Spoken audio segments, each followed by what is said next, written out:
Isang mapagpalang araw po sa ating lahat, katiits. Mula dyan sa Luzon, Visayas, and Mindanao, dyan sa Zamboanga, at dyan sa labas po ng bansa sa Mexico. Muchas gracias, amigo.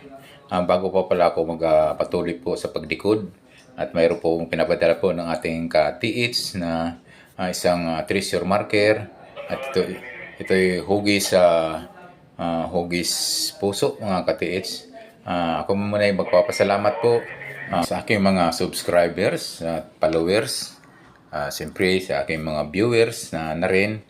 Thank you so much po sa patuloy po niyong panonood at pagsama po sa aking kahit ito'y medyo maliit pa lang na YouTube channel po.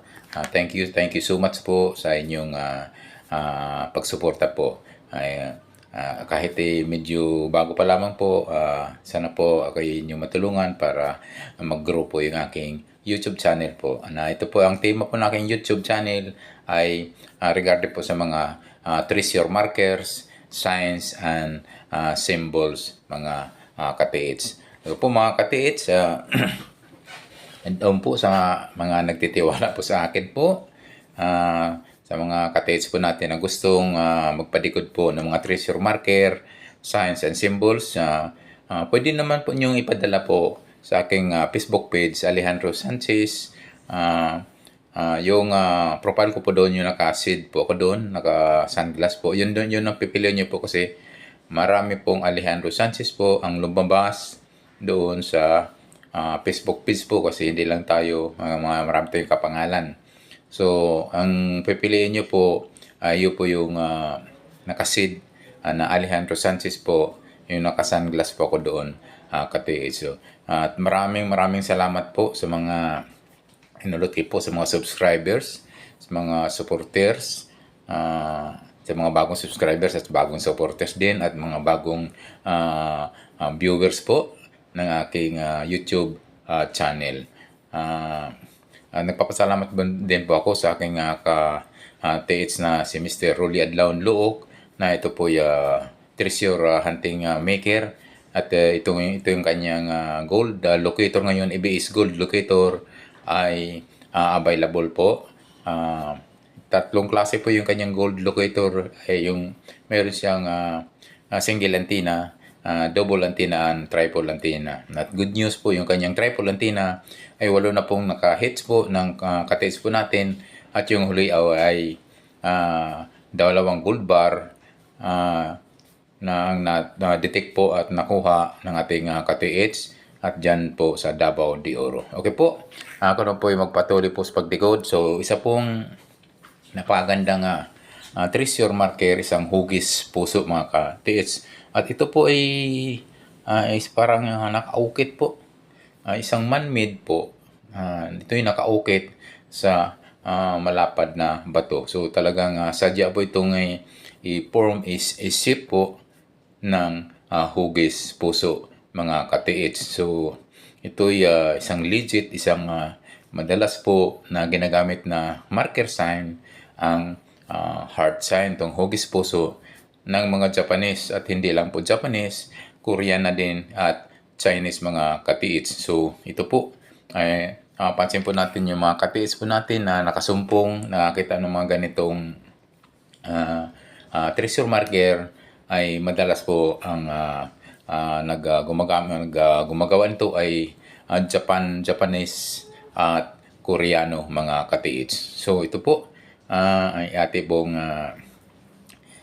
i-decode at i-analisa kung ano po yung mga arrowhead, mga pointers po na yung saan po pwedeng malukit po yung item nito, mga katiits. So ito po yung katiits ay isang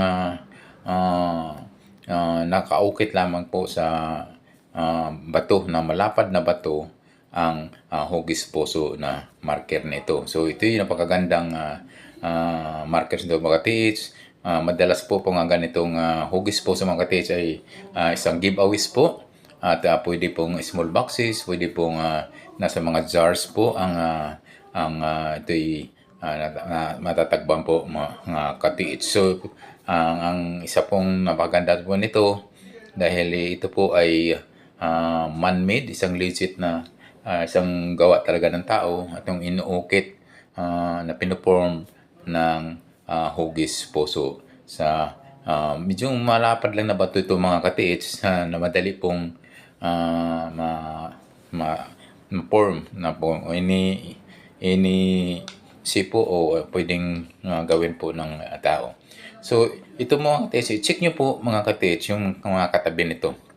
So, yung apat na sulok tulad po ng west, east, north, and south. Pagkatandaan po, yung apat na sulok po, pwede nyo tingnan po, i-check nyo po sa may distansya po ng 1 hanggang 3 meters po. Ito baka po ay mayroon pong tinatawag po nila na counter sign markers or sinasabing coordinated marker sign na po pwede pong mag-pinpoint po kasi yan ng item or mismo yung mga coordinated sign, yung mga counter sign na yan ay nandoon po o naroroon po yung item na ating hinahanap mga tiits. At itong hugis heart ay isang marker lamang po ito na kanyang ginawa para ito'y palatandaan lang niya po ito mga katiits. So yun po ay tingnan niyo po yung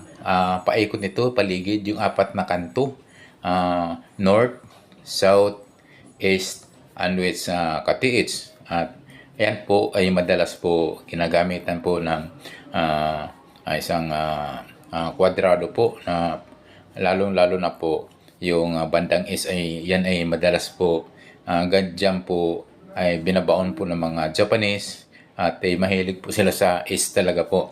So, pwede kayo mag-test-dig po na dyan po sa area ng east, portion banda ng 1 meter o down or 1.5 meters below para ma-check nyo po na baka dyan po ano po yung kailang item po. Check nyo po hanggang 4 meters po ang layo distance po mula dyan sa east, west, north, and south mga katiits. Tingnan nyo po dahil itong mga ganitong klaseng markers ay malapit lang po itong item. So, mayroon ko napapansin po na isang nakatulis po banda sa bandang palagitnaan po ng south and west mga katiits. So, i-check nyo po dyan mula 1 meter hanggang 4 meters ang layo. Baka mayroon niyang coordinated markers o sinasabi nilang counter sign markers na pwedeng nandoon po yung item or mismo doon sa counter sign or sa coordinated markers na naroon po ang items po. Minsan po nangyayari po yan mga katiits at yung mga counter sign na yan, mga coordinated markers na yan ay mismo doon sa mga coordinated markers, countersign markers, ang item natatagpuan mga katiits. Yun po ay yun po yung mga madalas po na nakikita po ng ating katiits na treasure hunter mga kaibigan. So ito po isa pong maganda pong itong hardship nito na ginagawa pong treasure marker mga kate. So, i-check nyo lang po i-check nyo po yung sa palagitnaan po ng south and west katiits. Ito kayo, mayroon ako napansin na ito'y may nakadulo po mga katiits. At huwag niyong kalimutan katiits yung mismong itong heart, pwede nyo pong pukpukin po ng maso. Pwede nyo pong alamin po yung baka po may tinatawag kasing rock enclosed items na mismo sa mga ganitong bato po ay mayroon pong mga item na nasa ilalim o mayroong binubutas lang po nila yan at tinatakpan lang po nila at kinukulayan yung mga man-made na cement para magparehong sa mga natural rock mga katiits. So yun po ay posible po. Madalas po yan nangyayari na kapag malalaking bato at mayroon pong mga binubutas yan at tinatakpan lang ng mababaw ang item po. So, yun yung tag na rack enclosed items mga katiits. So, pupukan nyo po ng maso yan or alam nyo ang tunog solid at tunog ampaw mga katiits. So, yan po ang isa po sa minsan nakakaligtaan po ng ating mga katiits na treasure hunter sa Pilipinas and Luzon, Visayas and Mindanao. Huwag niyong kalimutan po yung mga treasure marker na lalo-lalo na kung medyo yung may kalakihan po, mga big boulder markers na po at tinatawag nila na big boulder signs na ito po yung natagpuan sa mga malalaking bato na hindi kayang i-move o igalaw o alisin po kahit po ng mga heavy equipment po mga katiits.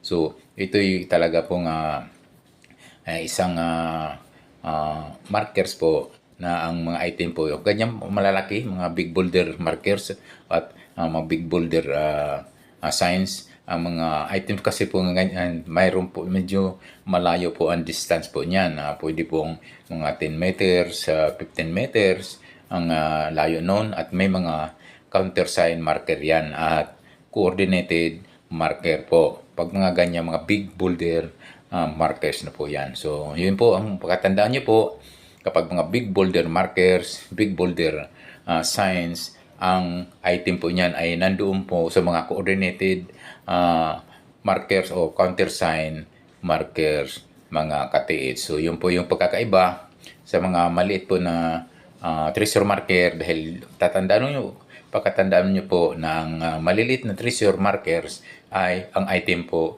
mismo dyan sa malapit. Minsan mga 1 meter or 2 meters lang po ang distance or nasa ilalim po ng treasure marker mga katiits. So, maraming salamat po mga katiits. Ako'y taos puso na papasalamat po sa mga subscriber ko, sa mga supporters ko, lalong-lalo na po sa mga bagong subscriber at bagong supporter at mga viewers sa ko po mga katiits. Nasa walang sawang nagsubaybay po sa aking YouTube channel na ito yung tema po na ang aking YouTube channel po mga katiits ay regarding po sa treasure marker, signs and symbols.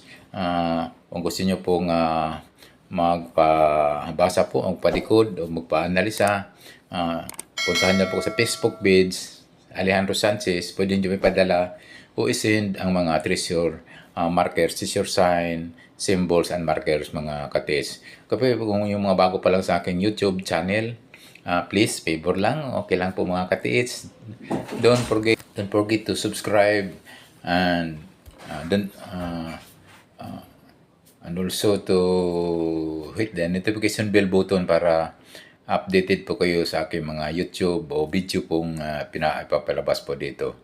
Maraming salamat po talaga sa inyo katiits, sa inyong walang sawang pagsubaybay at suporta po sa aking YouTube channel po. Thank you so much. God bless us always.